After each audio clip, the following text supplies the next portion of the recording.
আছে না, ওটা হচ্ছে কেনোপি। তো কেনোপির চারদিকে আপনি হচ্ছে রিং পদ্ধতিতে নালা করবেন, একদম রাউন্ড করে নালা করবেন।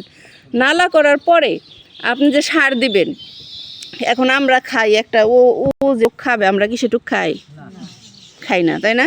আবার একজন ওই বয়স্ক মানুষও কিন্তু আবার অতটুকু খায় না, কিন্তু গাছের ক্ষেত্রে বিষয়টা ভিন্ন। যেমন গাছের যদি 5 বছর হয় তাহলে সারের ডোজ একরকম, যদি 10 বছর হয়, 15 বছর হয়, বছর বছর হিসেবে এটা হচ্ছে পরিমাণ বাড়বে। কিন্তু একদম মনে করেন ছোট, যেমন 5 বছর হয়েছে বা 10 বছর হয়েছে, এই গাছগুলিতে হচ্ছে আপনার ইউরিয়া সার, টিএসপি সার আর এমওপি সার, এখন আপনি আবার ডিওপিও দিতে পারেন। আর জিপসাম আছে না, জিপসাম, এই সব 3টা সার মিলায় আপনার হচ্ছে যদি 5 বছর হয় তাহলে এই 3টা সার মিলায় হচ্ছে 1 কেজি পরিমাণ সার, 3টা সার মিলায়। তাহলে আপনি হলো প্রথমে কী করলেন, ফল শেষ হলো, গাছের ডালপালা ছাঁটাই করলেন, একটা কীটনাশক স্প্রে করলেন, একটা ছত্রাকনাশক স্প্রে করলেন, তার 15 দিন পরে হচ্ছে রিং করলেন।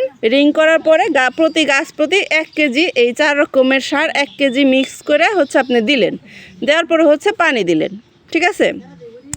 পানি দিলেন, আপনার কিন্তু সার আর এখন আর দেওয়া লাগবে না। আমরা বলি হচ্ছে জুন জুলাই মাসে সার দিবে, ঠিক আছে? মানে বর্ষার আগে এবং বর্ষার পরে এই 2 বার হচ্ছে আমাদের ফল গাছে হচ্ছে সার দেওয়ার নিয়ম, ঠিক আছে? তাহলে আমরা দিলাম। এখন ওই যে ব্যাগিংয়ে বললাম যে কীটনাশক লাগে না, বিষয়টা তা না। আচ্ছা থাক, বসুক, সমস্যা নেই। তাহলে এখন শোনেন, তাইলে যে বললাম যে ওরা যে রপ্তানি করলো বা ওরা নিল, ওরা কীটনাশক মুক্ত নিল, তা কিন্তু না। এই যে আমার ফুল আসলো না, যখন আমার ফুল আসছে, ফুল আসার আগে কিন্তু তারা একটা কীটনাশক, একটা ছত্রাকনাশক স্প্রে করছে, ঠিক আছে? স্প্রে করছে। তারপরে ফুল আসছে, ফুল আসার পরে ফুলটা মটর দানার মতো হয়েছে না, মটর দানা যখন হয়েছে তখন তারা আবারও একটা স্প্রে করছে, ঠিক আছে? মটর দানার পরে যখন আবার ওইটা মার্বেল আকৃতি হয়েছে তখন তারা আবারও স্প্রে করছে। তাহলে তারা কিন্তু কীটনাশক 4 বার স্প্রে করছে। 4 বার স্প্রে করার পরে ওই যে ব্যাগিংয়ের যে কাগজ, সেই কাগজটা দিয়ে তখন তারা ওই ফলটাকে লক করে দিছে। এখন আমি বলছি আপনাদের আগের সেশনে যে প্রত্যেকটা কীটনাশকেরই একটা মাত্রা আছে, যে সে কয় দিন ওইখানে উপস্থিত থাকবে। 5 দিন, 7 দিন, 1 মাস, 2 মাস আছে না? হ্যাঁ, লেভেলে আছে। এখন তারা যে কীটনাশকটা স্প্রে করছে সেটা মনে করেন 15 দিন তার মেয়াদ, সে 15 দিন ওই ফলের গায়ে থাকবে। তাহলে এখন মার্বেলে থেকে আপনার পরিপক্ক হইতে আমটা কত দিন সময় লাগে? 1.5 মাস।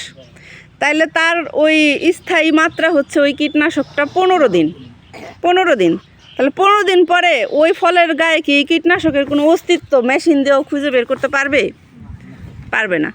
তখন ওই ব্যাগিং করার পরে আমার এই ফলটা কিন্তু হয়ে গেল নিরাপদ, এবং 50 টাকা থেকে দাম বাইরে হয়ে গেল 100 টাকা। বুঝতে পারছেন? তাহলে যে আমি যে নিয়ম মানলাম, নিয়ম মাইনা আমার এই যে নিরাপদ সবজি বা ফল বলেন বা ফসল বলেন সবই আমরা উৎপাদন করলাম। এখন হচ্ছে প্রশ্ন, এখন মনে করেন ফল তো অনেক ছিঁড়ে, অনেক ছিঁড়ে, এখন তারা সব কি হাত দিয়ে ছিঁড়বে? বা মনে করেন মন চাইলো একটা ছুরি দিয়ে আমি কাইটা ফেললাম, হবে না। তারা হচ্ছে ওই সিকেচার আছে না, সিকেচার নেবে। সিকেচার হচ্ছে আপনার ওই ছত্রাকনাশক বা যে কোনো একটা জীবাণুনাশকের মধ্যে ওইটা ভিজায় রাখবে। ওই যেইটা দিয়ে, মানে যেই মেশিনটা দিয়ে তারা ফলটা সংগ্রহ করবে ওইটা ভিজায় রাখবে। ভিজায় রেখে ওই মেশিনটাকে তারা জীবাণুমুক্ত করবে। জীবাণুমুক্ত করার পরে হচ্ছে ওই ফলের বোটাটা তারা কাটবে।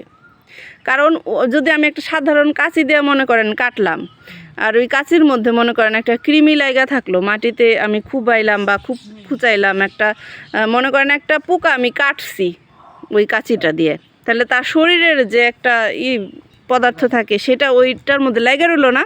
তাহলে আমি যখন ওই কাঁচিটা না ধুয়ে এই ফলটা কাটলাম, ওই জীবাণুটা কিন্তু ওই ফলের গোড়ার মধ্যে গেল, পরে ওটা আস্তে আস্তে কী হবে, ফলের ভিতরে ঢুকবে। পরীক্ষা করলেই তখন ওই পানের মতো ওই আমও বাতিল হয়ে যাবে। আপনি সব নিয়ম মানলেন, শুধুমাত্র আপনি কাটার নিয়মটা মানলেন না, তখন আপনি এই সামান্য একটা ভুলের কারণে আপনি কিন্তু ক্ষতিগ্রস্ত হবেন। এই যে এখানে আমরা বলছি না, ওই যে এই যে স্বাস্থ্য ঝুঁকি নিরাপত্তা, তারপর ওই যে নিরাপদ খাদ্য মডিউল, ওই যে 13টা উপায়, এই 13টা উপায়ের একদম হচ্ছে এই 13টা উপায়, এই একটা উপায় 10 নাম্বার উপায়। তারপরেও হলো আপনার আছে যে গ্রেডিং করব, আমরা গ্রেডিং করব, আর হচ্ছে যে আমরা যে বাজারজাত করব, বাজারজাত করার সময়ও আমাদের কিছু নিয়ম মানতে হবে। তাহলে এই সব কয়টা নিয়ম মানলে হচ্ছে আমরা সঠিক এবং নিরাপদে হচ্ছে আপনার এই রপ্তানিযোগ্য যে আমাদের ফসলগুলো আছে সেগুলো আমরা দিতে পারবো।